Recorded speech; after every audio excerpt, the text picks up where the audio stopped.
Hello friends, स्वागत है मेरे चैनल होम पीसीएस में। हम अकबर का टॉपिक पढ़ रहे हैं और अकबर टॉपिक में आप देख रहे थे कि हम बताए थे कि दो स्त्री के बारे में बताएंगे, दो राजा रानी के बारे में। तो जिसमें से एक है बाज बहादुर की पत्नी रूपवती और दूसरा है दुर्गावती। तो दुर्गावती का हम नेक्स्ट टॉपिक में देखेंगे। में रानी रूपमती के बारे में देखते हैं। बहुत ही इंटरेस्टिंग टॉपिक है। थोड़ा बोलने में हेजिटेशन हो रहा है मेरे को, पहली बार वीडियो बना रहा हूँ, यूट्यूब पे स्टार्ट किया हूँ वीडियो बनाना इसलिए। तो आइए देखते हैं गुमनाम दास्ता। किसका दास्ता? तो रानी रूपमती का। तो ये बहुत ही इंटरेस्टिंग टॉपिक है, अगर आप देखेंगे तो बहुत मन लगेगा। तो आइए स्टार्ट करते हैं। तो अकबर के दरबारी जो है, अकबर तो मैन राजा है, उसके जो गुप्तचर वगैरह है बहुत सारा, जो अलग अलग राज में फैले हैं, वो अकबर को क्या कहते हैं? जापना रूपवती। देखिए, हम रूपमती के बारे में जान रहे हैं, ठीक है ना, लेकिन यहाँ पे रूपवती, रूपवती मतलब सुंदर, ठीक है ना। जापना रूपवती स्त्री तो हर प्रांत नगर में मिल जाएगी, मधुर गायिका भी मिल जाएगी, लाल लाल्यवती नर्तकी भी मिल जाएगी। लेकिन औरत जो गजब की खूबसूरत हो, लाजवाब हो, गायिका हो और बेमिसाल नाचने वाली हो, तो ऐसी औरत पूरे हिंदुस्तान में केवल एक ही है। वो है मालवा की बेगम रानी रूपमती। ठीक है, थोड़ा इसके से पढ़ाते हैं। तो मालवा की बेगम रानी रूपमती बाज बहादुर की पत्नी थी, ठीक है ना, और ये मुस्लिम है, ठीक है। तो इसके बारे में हम देखेंगे डिटेल से। अकबर के दरबारी कवि ने ऐसा कहा कि बहुत ही बेमिसाल गायिका, नाचने वाली, मनमोहक, सुंदर, तो इतनी सुंदर स्त्री कोई भी पाना चाहेगा। तो अकबर डायरेक्ट उससे संधि का विचार नहीं करने जाएगा कि हम मुझे आपकी पत्नी चाहिए, ऐसा वैसा कुछ। तो अकबर तो शक्तिशाली राजा था, तो अपना साम्राज्य विस्तार के बहाने उस पर हमला कर देता है। तो आइए देखते हैं। अकबर को तो मनचाही मुराद पाने के लिए मालवा पे अधिकार करना चाहिए, ऐसा उसका अकबर का दरबारी कवि कह रहा है अकबर के सामने। मालवा मालवा जो था एक कमजोर राज था। एक क्या था? कमजोर राजा। हुमायूं के समय हुआ मुगलों के अधीन भले ही था, लेकिन शेरशाह का समय जब आता है, शेरशाह का समय, तो वो दास्ता से मुक्त हो जाता है। शेरशाह के समय क्या होता है? दास्ता से मुक्त हो जाता है, ठीक है। और जब सूरवंश, शेरशाह का सूरवंश चल रहा था, तो उस समय भारतीय मुसलमान को शुजा खान भारतीय मुसलमान था, उसी को वहाँ का शासक बना दिया जाता है सूरवंश, शेरशाह सूरी के समय, ठीक है।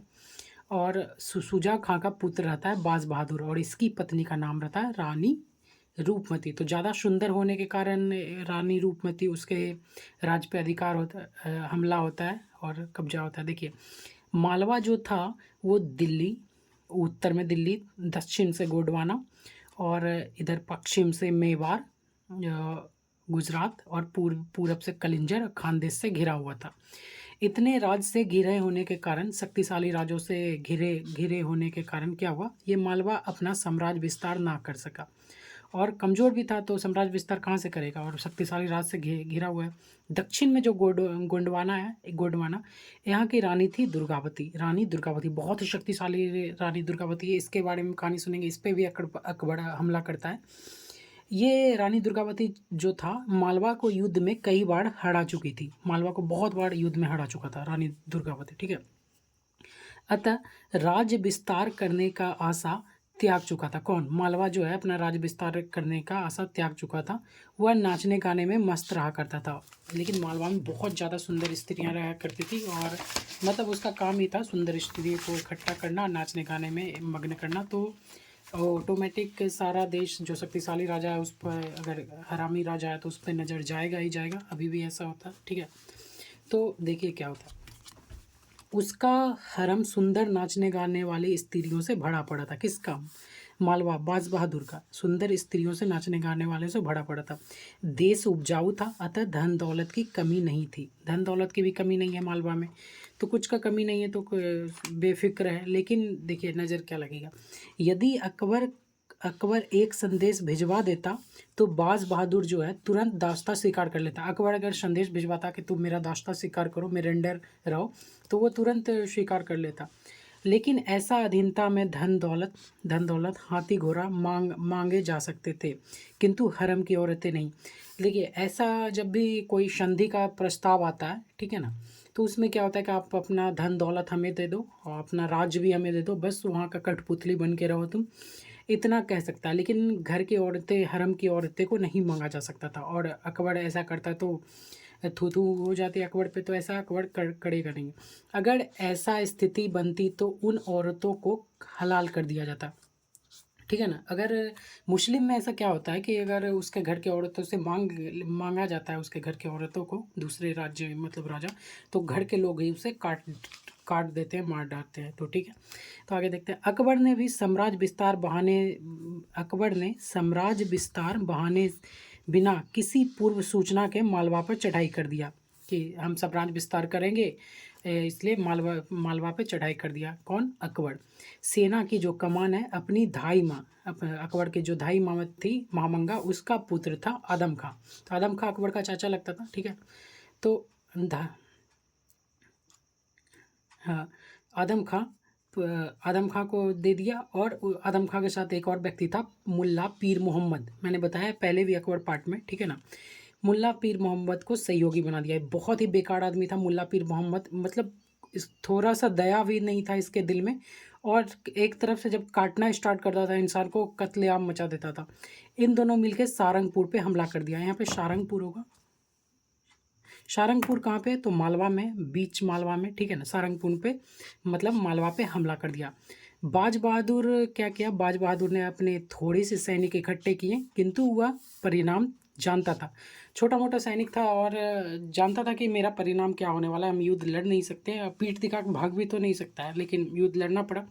तो देखिए क्या होता है, विजय तो होनी नहीं है, यदि सम्मानजनक संधि का अवसर मिल जाए तो ये काफ़ी होगा। ऐसा कौन सोचता है? बाज बहादुर सोचता है कि अगर संधि का अवसर मिल जाए तो मिल जाए, विजय तो हमारा वश की बात है नहीं।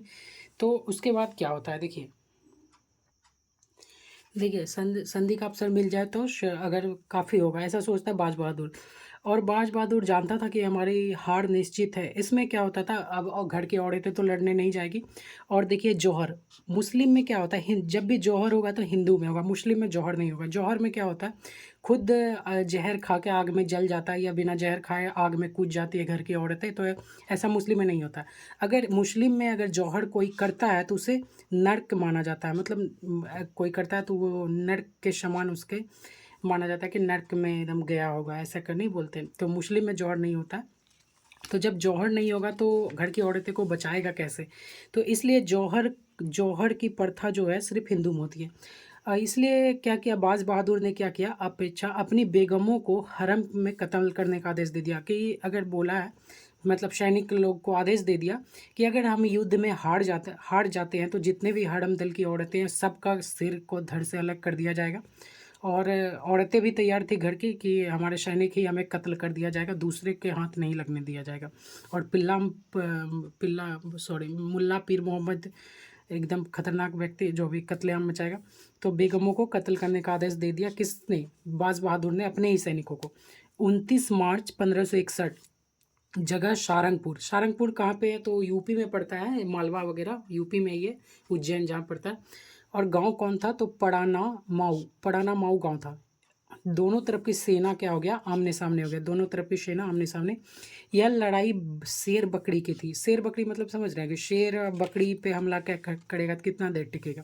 तो ये होता है, मात्र 1 घंटे में फैसला हो गया। बाज बहादुर बीच युद्ध से फरार हो गया, नर्मदा नदी के उस पार जाकर छिप गया। कौन? बाज बहादुर। अब देखिए घर के औरतों को क्या होता है। दंदनाती मुगल सेना, मुगल फौज सारंगपुर पहुंच गई और हरम रक्षकों में भगदड़ मच गया। जो हरम में सेना तैनात किया था बाज बहादुर के, हमारी औरतों को सिर काट देना, कलम कर देना, जान से मार देना, उसमें भगदड़ मच गया। तुरंत 1 घंटे में युद्ध कैसे समाप्त होगा, ऐसा सेना सोचा ही नहीं था। और तुरंत पहुंच गया मुगल की सेना दंदनाता सारंगपुर। अब उन्हें बेगमों को कत्ल करने का मौका भी नहीं मिला। जितने भी बेगम थे उनका कत्ल करने का मौका नहीं मिला। हड़कंप से खुद ही सेना भाग गई। हरम की बेगमें को कब्जे में ले लिया। रूपमती जो था, रूपमती को एक तलवार लग जाता है, ठीक है ना। तलवार लग जाने से घायल हो जाता है। तो आदम खां जो था, मैन तो वही था, अकबर खुद युद्ध करने नहीं गया था, आदम खां को भेजा था। और आदम खां भी बहुत खतरनाक आदमी है, मतलब बेकार सा आदमी है। देखिए क्या करेगा, सारी बेगमों को कब्जे में ले लिया। रूपमती को भी दवा इलाज के लिए भेज दिया गया।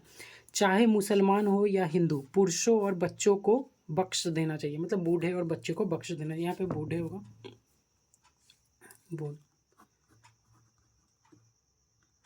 बूढ़े और बच्चे को बख्श देना चाहिए, ऐसा मतलब कहना चाहिए जाता। लेकिन पिल्ला, सॉरी बार बार पिल्ला निकल रहा है, ये सच में पिल्ला ही था।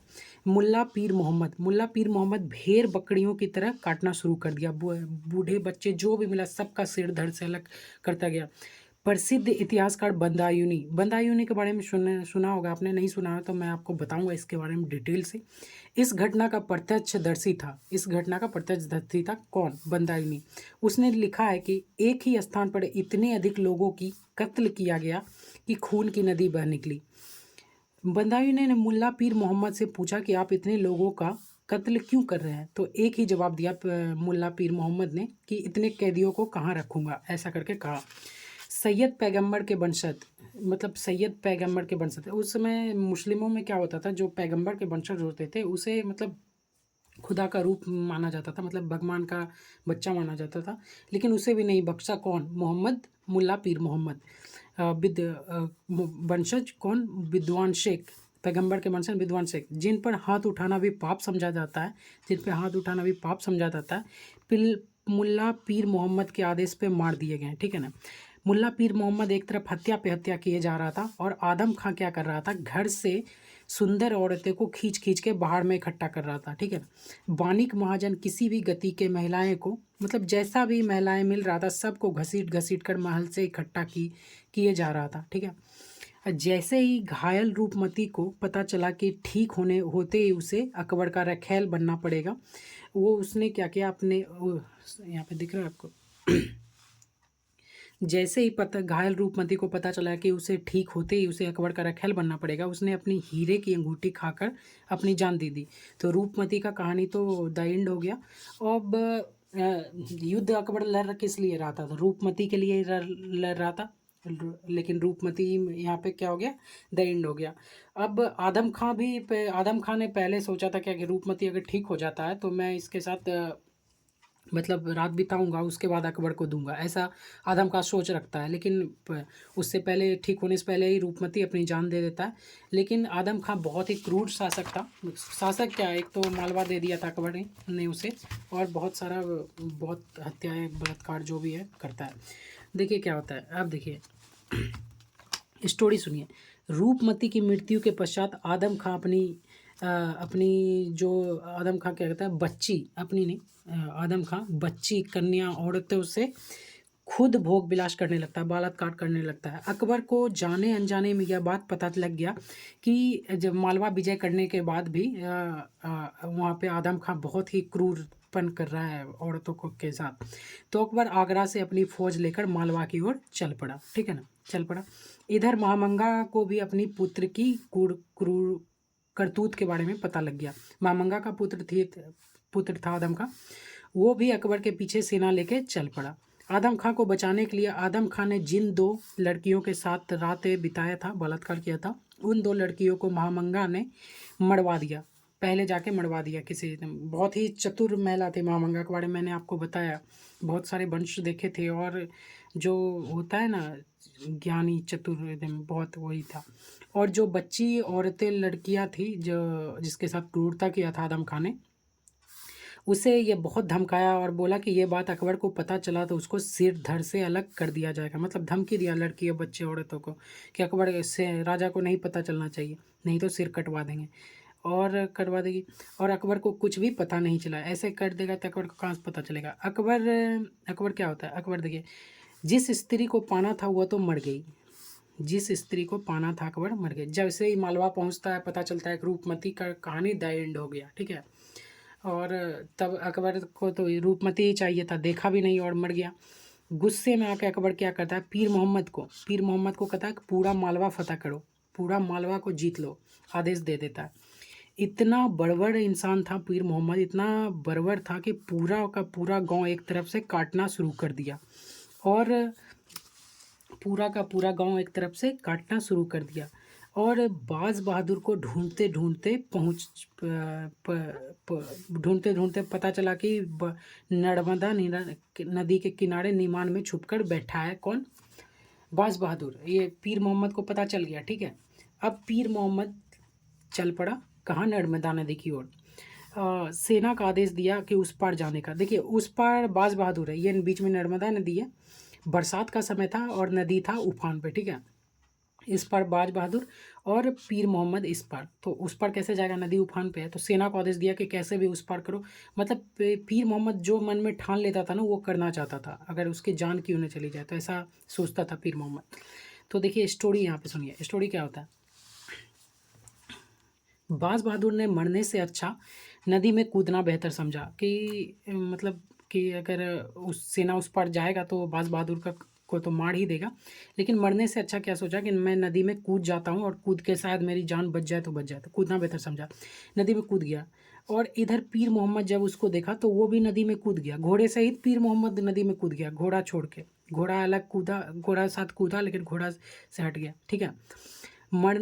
उसे मारने को जैसे ही पीर मोहम्मद बाज बहादुर को पकड़ भी लिया, और उसे मारने को जैसे ही पीर मोहम्मद उसे तलवार मारता कि पीछे से घोड़ा टक्कर मार देता। जो पीर मोहम्मद का घोड़ा रहता है वही घोड़ा पीर मोहम्मद को टक्कर मार देता है बहाव में, ठीक है। और पीर मोहम्मद पानी में दूसरी तरफ बहकर मर गया। दूसरी तरफ बह के किधर गया, मरा है रहा पता नहीं किधर गया। और बाज बहादुर बच निकला, वही घोड़े के साथ घोड़े को पकड़ा और बाज बहादुर बच निकला। पीर मोहम्मद का कहानी हो गया द एंड।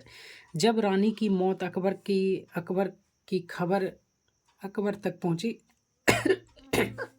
सॉरी, जब रानी की मौत की खबर अकबर तक पहुंची तो उसे काफ़ी पछतावा हुआ। अकबर तो मालवा पहुंच चुका था और पता चला कि रानी मर चुकी है। ऐसे ऐसे क्रूर कुछ सैनिक ईमानदार भी थे, उसने बताया आदम खां के बारे में। आदम उतना तो नहीं बताया, बस बताया कि मतलब बाज बहादुर ने अपने ही रानी को मरवाने का आदेश दे दिया था, ऐसे ऐसे। तो बहुत पछतावा हुआ अकबर को, और अकबर रानी का स्मारक बना देता है। कहाँ पे बनाता है तो रानी का स्मारक, आइए देखते हैं। देखिए 1568 में अकबर ने सारंगपुर के पास दोनों का मकबरे का निर्माण करवाया और उपाधि भी दिया। तो दोनों का मकबरे का अंतिम समय में, देखिए अंतिम समय में बाज बहादुर निकलता है नदी से। तो अंतिम समय में मतलब बाज बहादुर का अंतिम समय जब चल रहा था, रानी के मजार पर सिर पटक पटक कर अपने प्राण को त्याग देता है। रानी के पास जाता है और अपना सिर पटक पटक के क्या करता है, त्याग देता है। अकबर ने सारंगपुर के पास दोनों को मकबरे का निर्माण करवाया और उपाधि भी दिया। उपाधि क्या दिया, देखिए बाज बहादुर को क्या उपाधि दिया। बाज बहादुर को उपाधि दिया, बहुत बड़े एग्जाम में पूछा जाता है, आशिक ए सादिक का उपाधि देता है बाज बहादुर को। और रानी रूपमती को उपाधि क्या देता है, शहीद ए वफा, शहीद ए वफा। तो इन दोनों का मजार बनाता है और उज्जैन में, सारंगपुर उज्जैन में है, देखिए उज्जैन में, और वहीं पे उपाधि देता है अकबर। तो यहाँ से रूपमती से 2-3 क्वेश्चन पूछ ही लिए जाते हैं। अगर आपका हार्ड एग्जाम हो रहा है पीसीएस लेवल तक का, तो उसमें अंदर से क्वेश्चन पूछा जाता था। तो अगर ये चैप्टर आप पढ़ लेते हैं तो रूपमती बाज बहादुर से आपका क्वेश्चन छूटेगा नहीं एक भी। अगर आपको मेरा वीडियो थोड़ा सा भी अच्छा लगा तो लाइक सब्सक्राइब कर दीजिएगा, नहीं कीजिएगा तो हम गरीब रह जाएंगे और क्या, भीख मांग के खाएंगे। थोड़ा अभी भी वीडियो बनाना स्टार्ट किया हूँ और पढ़ाई भी करना पड़ता है थोड़ा, तो कर दीजिएगा तो ठीक है, नहीं कीजिएगा तो कोई बात नहीं। Thank you, bye bye.